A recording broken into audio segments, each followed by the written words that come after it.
আসসালামু আলাইকুম ওয়া রাহমাতুল্লাহি ওয়া বারাকাতু। আজকে আবার এসে পড়ছি নতুন একটা ভিডিও নিয়ে। তো দেখেন লাউয়ের সিজন ছাড়া লাউ। তো এই মাত্রই দেখলাম বাজারে নিয়ে যেতেছিল আর কি একটা লোক লাউ। তো আমি এই লাউটা কিনে নিয়ে এসেছি। দেখেন কি সুন্দর গুলুমুলু একটা লাউ। তো আজকে নতুন পদ্ধতিতে নতুন স্টাইলে লাউটা রান্না করাম। যেহেতু কুবাইরা লাউ, শীতকালে কিন্তু শীত লাউ খাওয়া যায়, এখন কিন্তু শীতকাল না, পুরোপুরি বর্ষাকাল। তো বর্ষাকালে লাউ রান্না করার নতুন পদ্ধতিতে পাঙ্গাস মাছের মাথা দিয়া পুরো ভিডিও দেখবেন, আশা করি ভালো লাগবো। তো চলেন যাই রান্না করে, যাই লাউ রান্না করার প্রস্তুতি নেই।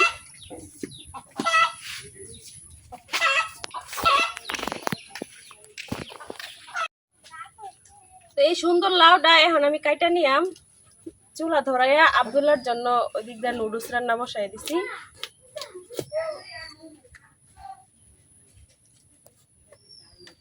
তো সিজন ছাড়া লাউ খায়া দেখি কেমন লাগবে।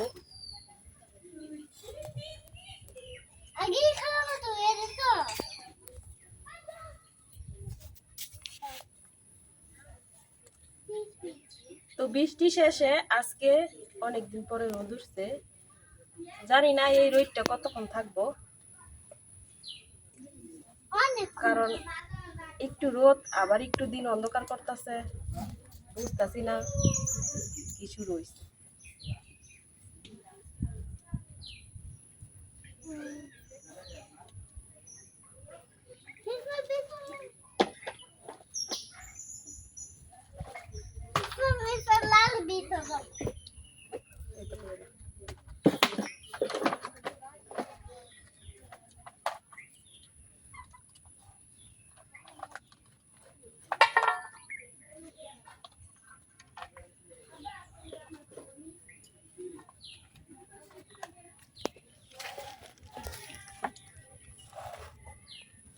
তো এই যে আমি এরকম পিস করে লাউটা কাটে নিতেছি।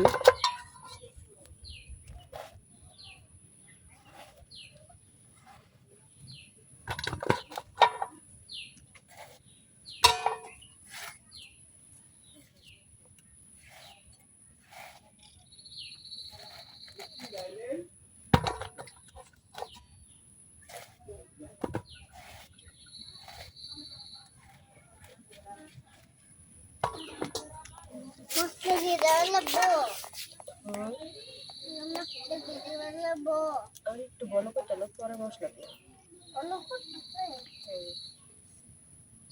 তো সবটা লাউ আমি এখন এভাবে কাটতে লইলাম।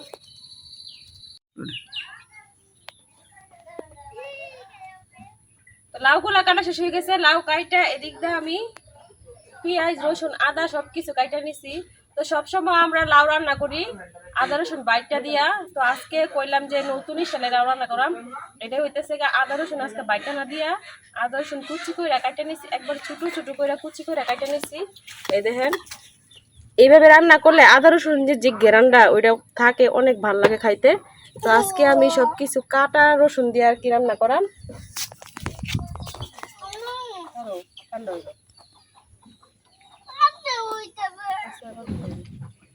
তো রান্না করার লাগে কড়াই বসাই দিছি, এখন কড়াই তেল লইতেছি।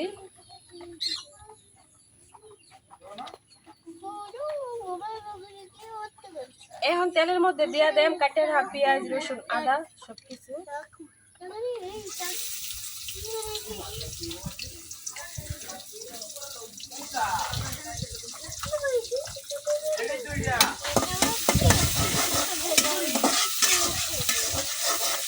সবকিছু এখন খুব ভালোভাবে বাজা দেন।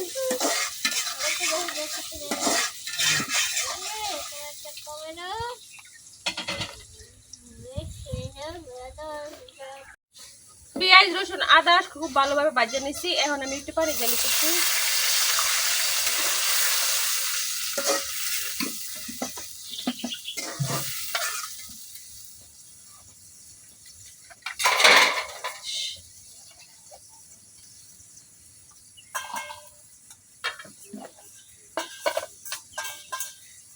এখন এক এক করে সব গুঁড়া মশলা দিলাম, ধনিয়া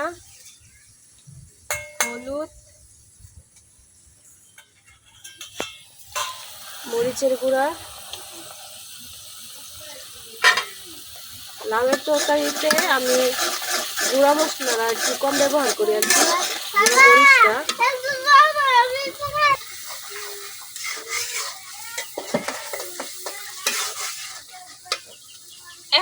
দিতেছি কাঁচামরিচ।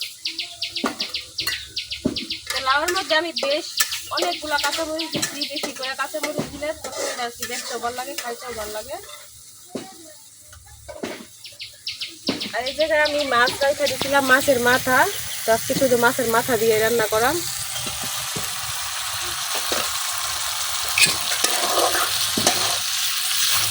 মাছের মাথাটা খুব ভালোভাবে কষায় নেন।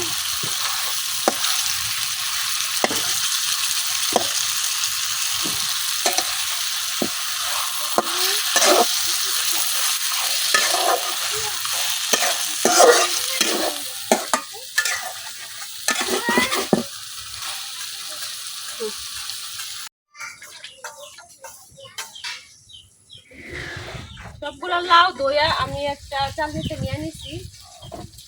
এদিক দিয়ে আমার মাছগুলো কষানো হয়ে গেছে। দেখেন এখন আমি লাউগুলা দিয়ে দেব।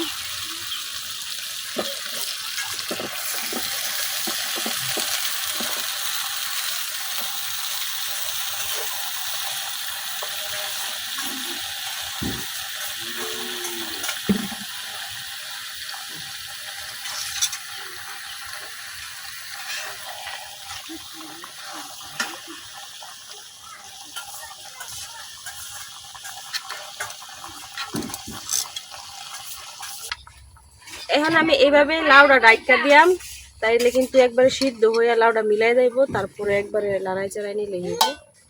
এই যে আমি ডাইকা দিতেছি।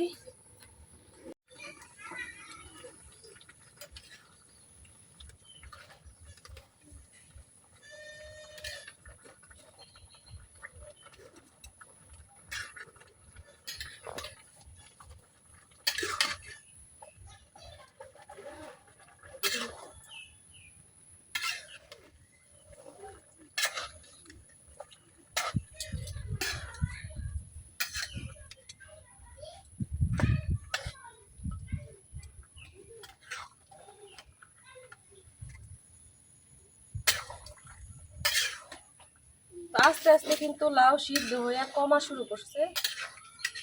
এতক্ষণ কিন্তু লড়াই দেওয়া গেছে না, এখন আবার লাড়া দিতে পারতেছি।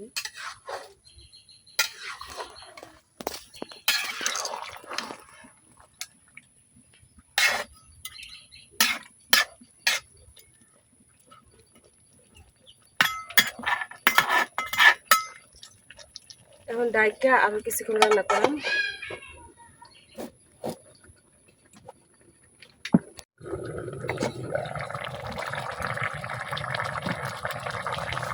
প্রথমে করার জায়গায় নিতেছিল না, আর এখন একবারে দেখেন কতটুকু হয়েছে সিদ্ধ হওয়ার পরে।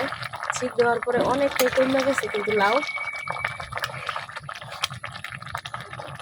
সিজন ছাড়া লাউ ভাবছিলাম সিদ্ধ হইব না, এখন তো দেখি একবারে মোমের মতো গলে গেছে।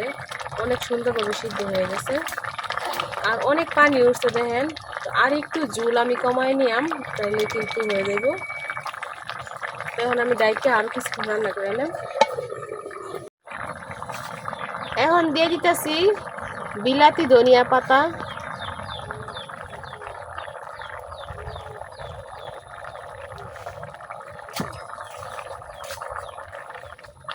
ধনিয়া পাতা দিলে যে সুন্দর একটা ঘ্রাণ আসে।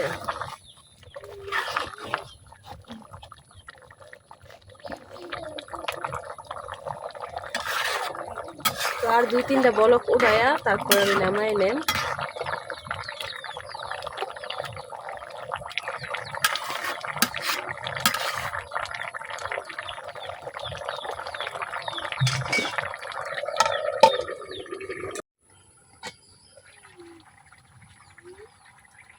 তো এই যে ধনিয়া পাতা দেওয়ার পরে আমি 2-3টা বলক উঠাই নিছি। তো এখন কিন্তু লাউয়ের তরকারিটা একেবারেই হয়ে গেছে, আমি নামাই নেম।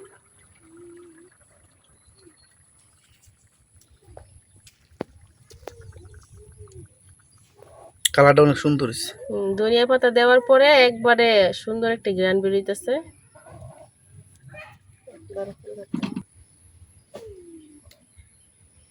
তো সিজন ছাড়া লাউ রান্না করলাম আর একবার নতুন স্টাইলে। তো লাউ রান্নাটা কেমন হয়েছে অবশ্যই কমেন্টে জানাবেন। আজকের ভিডিওটা এখানে শেষ করতে, সবাই ভালো থাকবেন, সুস্থ থাকবেন, আল্লাহ হাফেজ।